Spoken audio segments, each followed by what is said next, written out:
Welcome to Hooked on Health. My name is Sam Jenny, and today we're talking all about taking your first step. You already have everything that you need to live the life of your dreams. And through this series, you've learned a bunch of tips and tricks to navigate each area of the wellness wheel. Nutrition, movement, joy, relationships, home environment, and self-care. If you're still feeling stuck in old habits, don't worry.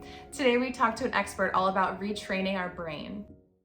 Hi, I'm Ben Ahrens, and I am the CEO and co-founder of Reorigin, which is a science-based, self-directed neuroplasticity program and a community to help people who are struggling with chronic inflammatory conditions, ranging from things like Lyme disease, like I myself was stuck with, to long COVID, to chronic fatigue syndrome, fibromyalgia, anxiety, depression, and many other things. And looking forward today to chatting a little bit about what neuroplasticity is and why this may be something that would interest you. I have always been a very curious person when it comes to understanding the human being and how things work in general.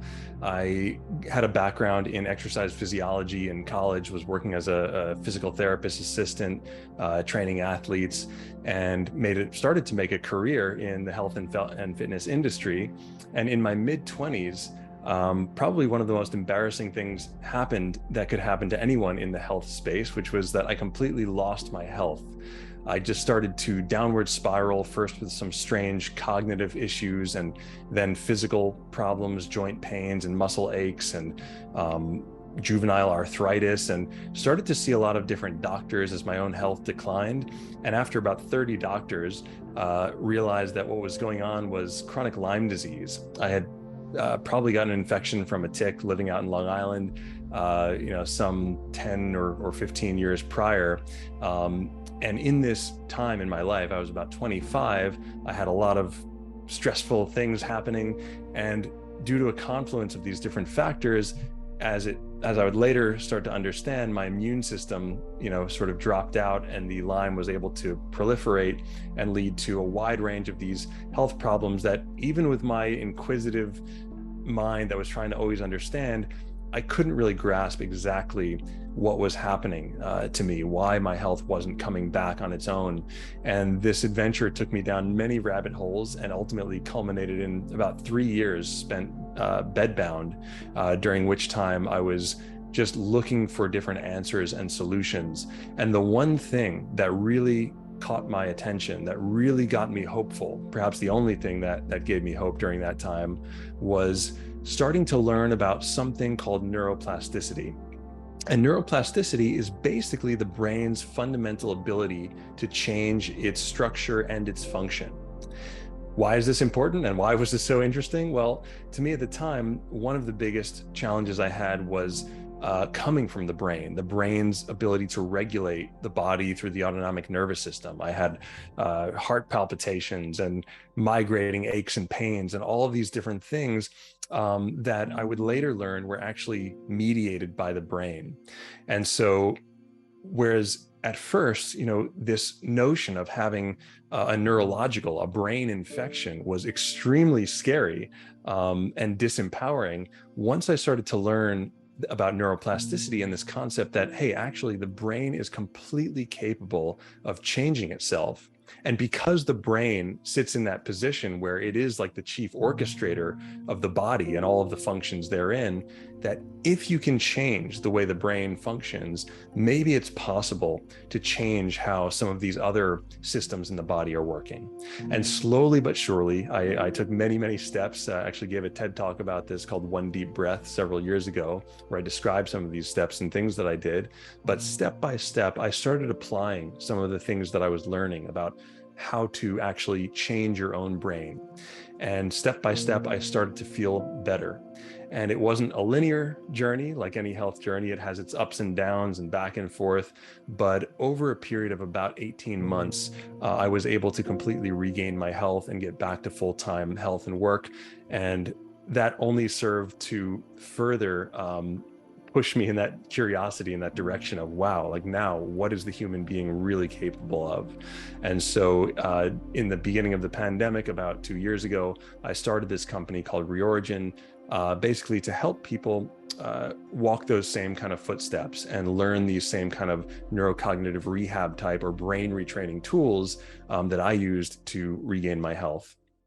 Here's an example of how your brain can learn to respond in certain ways and to how you can consciously change those responses. So one of the stories I like to share that I think really highlights this is when I was on my way, working my way back to health and getting back into work, I worked in this very noisy, loud office in Times Square. And for someone who was experiencing extreme sensitivities to light and sound and chemicals and all the rest, this was an extremely challenging environment to work in. And one of the things I noticed is that whenever the phone in my office rang, I would start to almost have a panic attack. It was like my heart would start to race, my palms would get sweaty, my pupils would dilate, and I'd get extremely tense, and my mind would even start spinning out and serving me all these stories about customer service issue I wouldn't be able to handle, or anticipating the worst possible scenario, right? I think we can all relate in some way how our minds kind of get ahead of us. And so here's an example of kind of how I first identified that this was happening. I realized that, okay, this is a weird thing. Whenever this phone is ringing, that seems to, for whatever reason, have this impact on me. And then second is to intervene with a new response. So the first thing you have to do is identify, how do you want to feel? If stressed, agitated, anxious is how you are currently feeling in response to a certain situation or sound or phone in my case, the first question you want to ask yourself is, how do I want to feel instead? And for me, the answer was, well, I want to feel relaxed. I want to feel at ease. I want to feel confident and capable of handling whatever situation may arise. And it usually wasn't a bad situation. It was just the mind spinning out. So I said, okay, well, what do I need to do with my body in order to create that feeling? Well, I could put a smile on my face. I could relax my shoulders. I could take that one deep breath and take a little pause. So rather than just going right into answering the phone and experiencing all of those stress hormones running through my system, I could take that pause and then I could answer the phone. So I made this a practice, day in, day out. Phone would ring in my office about 40 times a day. So I had a lot of opportunities to practice this. And the moment I did this, already something started to shift. Rather than seeing that phone as the obstacle that was getting in my way, I saw it as this opportunity to practice this new response.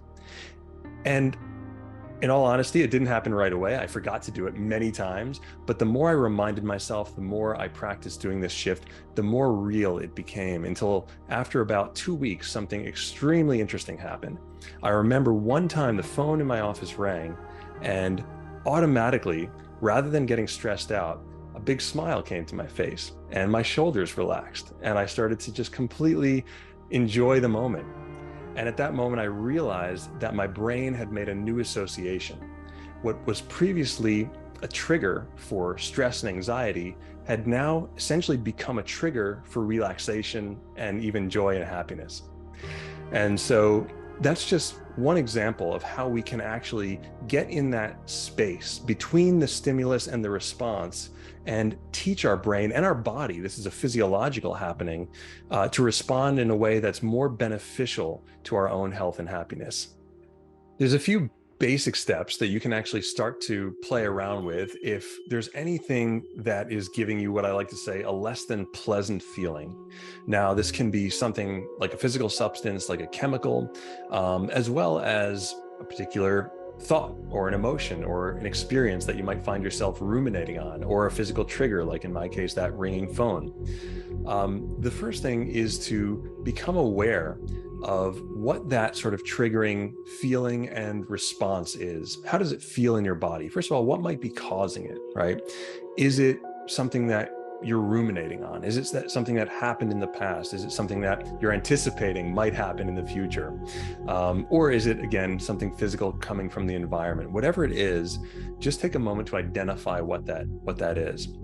And then start to think through, what impact is this having on my physiology? Does my heart rate change? Do I tense my hands?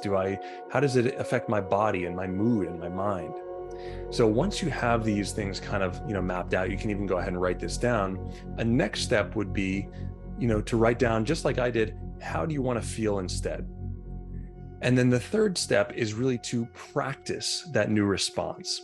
And we don't want to just necessarily jump into the deep end of the pool and practice it in the most acute situation possible. Rather, fortunately, there's this saying that the mind can't tell the difference between what's real and what's vividly imagined.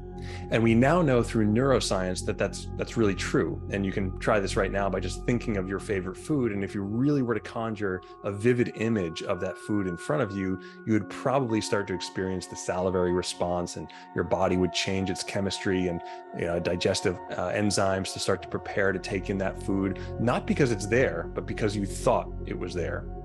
So similarly, sometimes if we anticipate something like, what could go wrong with that trip I'm going to take, or what if I don't make it to the airport on time, it's not that that event is happening now. However, our physiology, our body reverts to that state as if it's happening now, because that's the information that we're giving to our body. So the whole idea is to create a new association between what we call triggering event and how you want to feel. And once you have these mapped out, so you've identified, okay, this is the thing I want to work on, this is how it makes me feel currently, and this is how I want to feel instead, the next thing you can do is actually practice something called gradual exposure, where you take small but certain steps toward that thing. So rather than distracting away from it, you actually expose yourself to it. And it can even be in your mind's eye, right? If you have something like a food sensitivity, again, not wanting to jump into the deep end of the pool, you might not want to try this with the actual substance yet, but you can imagine that you have it in front of you. Imagine that you're going to eat it or enjoy it. But rather than, if you notice yourself getting that tension or that flinch response, like, uh-oh, I know this is going to give me problems, see if you can practice that new response. See if you can see yourself enjoying that food in good company, feeling fantastic, right? Or taking that trip, or having that difficult conversation, but feeling completely at ease in your body. When you hold these two things in mind simultaneously, the triggering event and the new feeling that you want to have, your brain starts to form a new association. It literally starts to fuse together new pathways that will lead to that new chosen response becoming a reality in your body. So those are just a few steps you can practice. And of course, it's not what we do one time that makes the difference. It's what we do repeatedly. So when it comes to what I call doing neuroplasticity, or the act of changing your own brain, repetition is really the key. I'll quote something that Bruce Lee said, which is, I don't fear the one who practiced 10,000 different kicks. I fear the person who practiced one kick 10,000 times, because you can be sure that they have it at their command. They have it wired into their nervous system and ready to deploy whenever they want. So by practicing this one response over and over again, you can have a few different ones, but practice them with repetition. Over time, you can absolutely create these changes and free yourself from those vicious cycles that you might have been experiencing prior. When people first start to learn about neuroplasticity, one question that often comes up is this like meditation, or how is it different from meditation? So meditation is a really fantastic tool for calming the stress response. Neuroplasticity, on the other hand, is much more about a fundamental rewiring to prevent the arousal of that stress response in the first place. So I know it's a very common experience that a lot of people have when they've been struggling with a chronic condition for a long time, that they start to get into meditation. And this was my experience itself. And I found that I could, even after about 10 years, get pretty good at meditating while I was on the meditation cushion. But then when I would go back into the real world, into the Times Square with those honking horns and all these things, I would immediately be thrown for a loop. And so I realized that I needed to do something a little bit more strategic, a little more systematic, and a little more scientific than just calming that stress response, which again can be a very, very helpful tool to generally lower our levels of stress, is invaluable. But when it comes to breaking out of these vicious cycles and doing it in a way where our new default state comes to settle at this lower level, that's something for which I've found this, what we call self-directed neuroplasticity, or brain training exercises that you can do yourself, really has a profound and lasting impact. If you are finding yourself where you're in this position where you're feeling stuck, and this could be with a chronic condition like I experienced, with anxiety, with depression, or even just stuck in loops of habits that you want to free yourself from, I just want to give you a measure of hope that from the latest neuroscience perspective, it is 100% possible to change these habits and these old neural pathways and to replace them with ones that are more advantageous and that can lead you in the direction ultimately that you want to go. So there's a lot of opportunity here, and I really look forward to seeing how you apply this. If what you're hearing is resonating with you, if you want to see where you can learn more and some of the things that I've put together, we have an amazing resource with a lot of free options for you at Reorigin. That's re-origin.com. And Reorigin, like I mentioned in the beginning, is a program that I really started out of my own journey back to health, and wanting to provide not just a program with tools that can help you kind of really implement this for yourself, but also a community of people who are really like-minded and who are moving together in the same direction.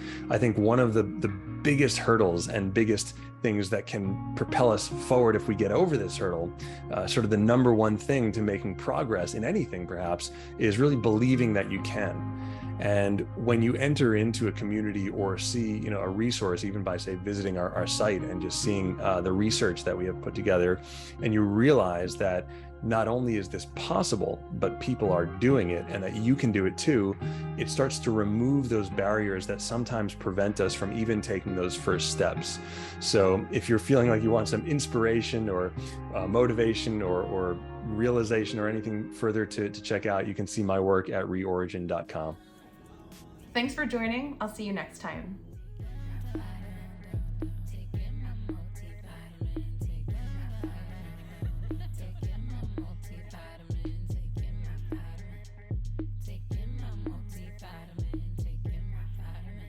Cause I cleaned up my face, my nails